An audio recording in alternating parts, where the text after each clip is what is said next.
Assalamualaikum warahmatullahi wabarakatuh. Perkenalkan, nama saya Empat Roman F. Malan dari jurusan Teknik Perencanaan Wilayah dan Kota dengan nomor induk mahasiswa D101251010. Di sini saya akan menjelaskan tentang materi statistik parametrik. Nah, statistik parametrik adalah teknik analisis yang memakai asumsi tertentu tentang distribusi data. Teknik ini memakai parameter seperti mean dan standar deviasi. Statistik parametrik dipakai ketika data mengikuti pola tertentu sehingga hasil uji lebih kuat. Ciri-ciri dari statistik parametrik adalah yang pertama, data berbentuk numerik. Yang kedua adalah data mengikuti distribusi normal.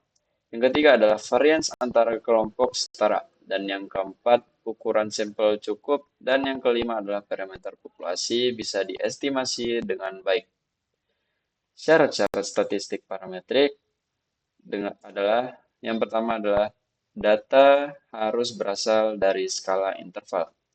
Yang kedua adalah data harus berdistribusi normal. Bisa dicek nanti dengan cara uji normalitas. Yang ketiga adalah varians antara kelompok harus homogen. Nanti bisa dicek dengan cara uji homogenitas. Yang keempat adalah sampel harus diambil secara acak. Yang kelima adalah sampel harus independen. Selanjutnya, kita akan menguji normalitas. Nah, di sini kita sudah mempunyai data dari Excel. Bisa kita Ctrl C atau nanti bisa kita copy di sini dan kita pindahkan ke sini. Nah, di sini bisa kita, kalau tidak bisa Ctrl V atau nanti bisa juga pakai paste di sini. Nah, kalau sudah seperti ini, kita pindah ke variable view.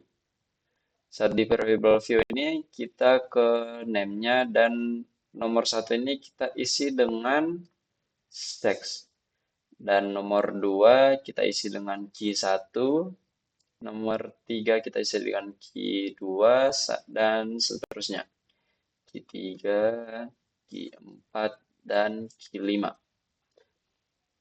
Key 5. Nah, selanjutnya di values. Di values ini kita klik titik 3 ini dan di value-nya kita isi angka 1 dan labelnya bisa kita ketik laki-laki. Terus kita pencet add untuk datanya. Selanjutnya kita bisa taruh di sini angka 2 dan labelnya bisa kita taruh dengan tulisan perempuan. Selanjutnya kita pencet add lagi dan di sini kita klik OK. Selanjutnya di measure-nya. Measure-nya bisa kita ubah ke scale semua.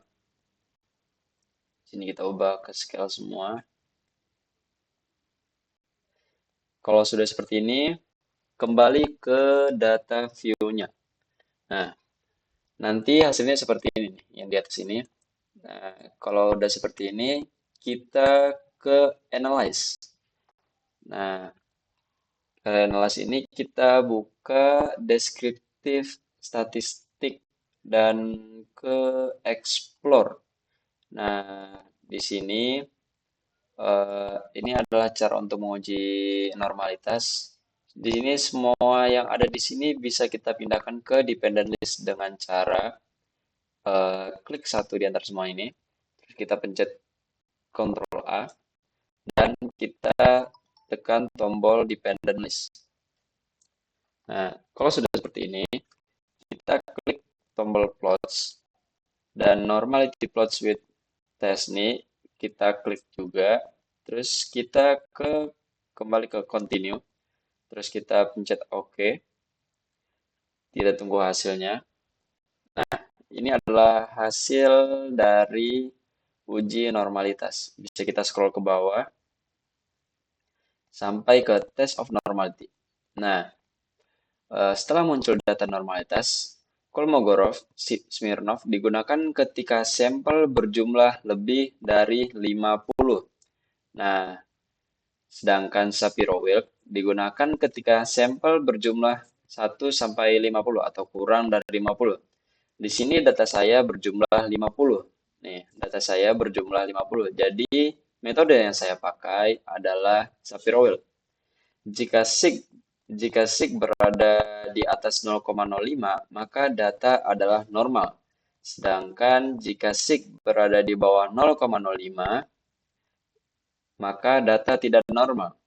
Kemudian kita akan menguji homogenitas data. Kita kembali ke Analyze. Kita klik Analyze ini, terus kita Compare Means, terus kita ke One Way ANOVA. Nah, di sini untuk tulisan seksnya kita pindahkan ke faktor ini. Nah, tinggal kita klik ini. Terus untuk key 1 sampai key 5 kita pindahkan ke dependent list. Bisa kita kontrol A yang seperti tadi, terus kita klik tombol ini. Kalau sudah seperti ini, kita pencet OK. Nah, ini adalah hasil dari ANOVA-nya. Nah, setelah muncul data homogenitas, jika sig berada di atas 0,05, maka data adalah homogen. Sedangkan jika sig berada di bawah 0,05, maka data tidak homogen. Selanjutnya, kita akan menguji t-test. Cara kita menguji t-test adalah kembali ke menu Analyze, terus kita ke Compare Means lagi. Nah, kalau sudah di sini, kita ke Independent Sample Test, t-test. Nah, kalau sudah seperti ini, untuk seksnya bisa kita pindahkan ke grouping variable. Nah, terus untuk Q1 dan sampai Q5-nya bisa kita pindahkan ke test variabelnya. Kita Ctrl A lagi, terus kita klik tombol ini. Nah, terus kita klik untuk seksnya dan define grupnya. Di sini bisa grup 1 bisa kita isi dengan angka 1 dan grup 2 bisa kita isi angka 2. Selanjutnya kita klik tombol continue. Kalau sudah seperti ini kita pencet OK. Nah, di sini setelah muncul t-test, jika hasil dua tiletnya berada di bawah 0,05, maka data memiliki korelasi. Sebaliknya, jika sig 2 tilet berada di atas 0,05, maka data tidak memiliki korelasi. Di sini data Q2 di atas 0,5. Nih, data Q2 sampai data Q5 mempunyai angka di atas 0,05. Yang berarti tidak ada korelasi antara data. Sementara Q1-nya di bawah 0,05, yang berarti data Q1 memiliki korelasi. Nah, ini dia. Di bawah 0,05. Nah, di sini statistik non-parametrik adalah teknik analisis yang tidak memerlukan asumsi distribusi normal. Nah, teknik ini cocok untuk data yang tidak memenuhi syarat statistik parametrik. Kamu bisa memakainya ketika datamu berbentuk kategori atau tidak berdistribusi normal. Ciri-ciri statistik non-parametrik adalah tidak membutuhkan distribusi normal. Yang kedua adalah memakai data ordinal atau nominal. Yang ketiga adalah tetap bekerja pada sampel kecil. Yang keempat adalah label fleksibel ketika data memiliki outlier. Yang kelima adalah memakai peringkat dibandingkan nilai asli.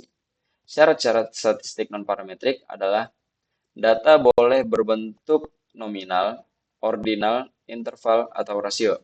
Yang kedua adalah data boleh tidak normal. Yang ketiga adalah sampel tetap perlu independen. Yang keempat adalah proses pengambilan sampel tetap. Harus jelas agar hasilnya tepat ya. Selanjutnya, kita akan melakukan uji non-parametrik menggunakan Mann-Whitney. Nah, kita kembali pencet ke menu Analyze. Terus kita akan pencet di non-parametric test. Di sini kita akan klik tombol Legacy Dialogs. Nah, kalau sudah seperti ini, kita ke two independent samples. Nah, kalau sudah seperti ini, sex-nya kita pindahkan lagi ke grouping variable. Nah, untuk key 1 sampai key 5-nya bisa kita kontrol A seperti biasa dan kita pindahkan ke test variable list. Nah, kalau sudah seperti ini, untuk tulisan sex-nya bisa kita define group lagi dan di sini kita isi angka 1 dan grup 2 bisa kita klik dengan angka 2. Selanjutnya kalau sudah seperti ini kita pencet continue. Kalau sudah seperti ini kita klik OK. Nah, di sini bisa kita lihat di seek to toilet. Nah, setelah main with Nate, baik di sini ada dua seek toilet. Nah, jika seek dua toilet berada di atas 0,05, maka distribusi data normal. Jika sig2 toilet berada di bawah 0,05, maka distribusi data tidak normal. Di sini data Q1 saya, sig2 toiletnya berada di bawah 0,05, yang berarti data Q1 memiliki distribusi tidak normal. Sementara Q2 saya sampai Q5 saya untuk sig2 toiletnya berada di atas 0,05, yang berarti distribusi data saya normal. Baik, sekian dari penjelasan statistik parametrik dan non-parametrik saya. Bila ada salah kata, mohon dimaafkan. Terima kasih. Wassalamualaikum warahmatullahi wabarakatuh.